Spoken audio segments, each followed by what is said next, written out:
My family loves many things. We love to discuss where we come from, even though there are so many gaps.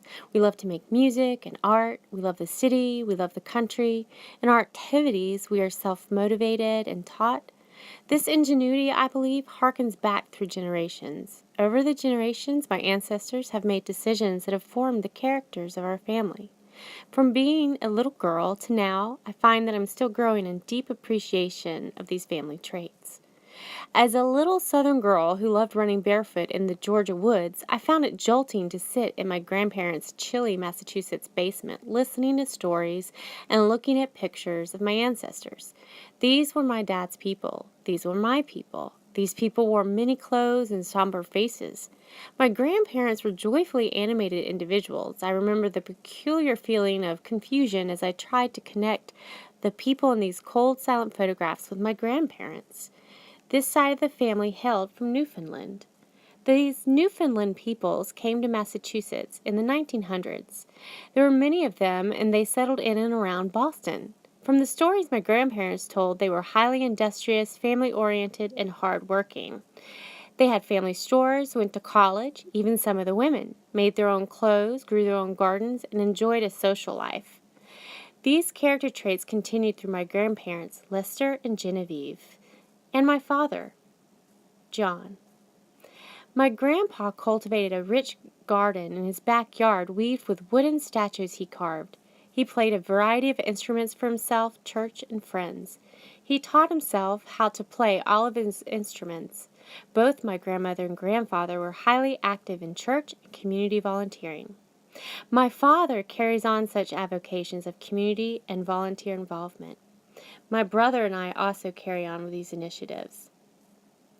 As a little southern girl who loved running barefoot in the Georgia woods, I found it exhilarating to strike out with my mother's family during Christmas to find our tree in our woods on our land. This was and is the land of my mother's people. My mother's people, who are my people, are descendants of the French Huguenots and the Cherokee Indians. The Huguenots settled in Virginia in pursuit of religious freedom. The cover of this book represents the Cherokee Indians, which the Huguenots began to marry into as they moved down towards North Carolina. Over the years, I've heard vague stories that family married into the Cherokee Nation in a significant way. My mother did research and found names of individuals that she was told were Cherokee, but due to the climate, when records were taken, members would not own their Cherokee heritage. As a young girl, I remember looking at photos of my greats. My great-grandmother, my great-great-grandmother, and my Grandma Barbie's home. I could clearly see they were Native American. I saw the headdresses, I saw their skin, eyes, facial features. I saw these distinctly in my grandmother's eyes and hair as well. Over the years, I've met a couple of Cherokee people with the last name Lambert and Barbie. And it's always kind of awkward when they look at me. My eye color, my skin color looks nothing like theirs.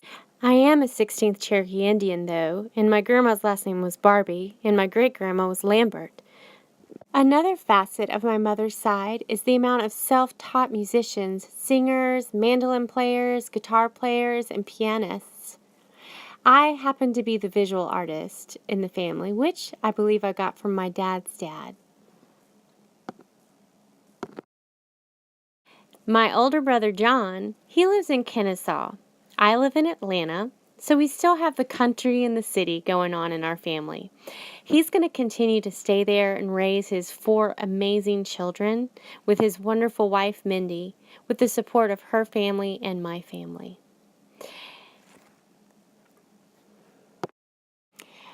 I support 2 beautiful girls, Solange and Theopiste, who live in Rwanda. We connect meaningfully through monthly letters. I support their educational and spiritual, medical, basic needs. And in the future, I also want to adopt.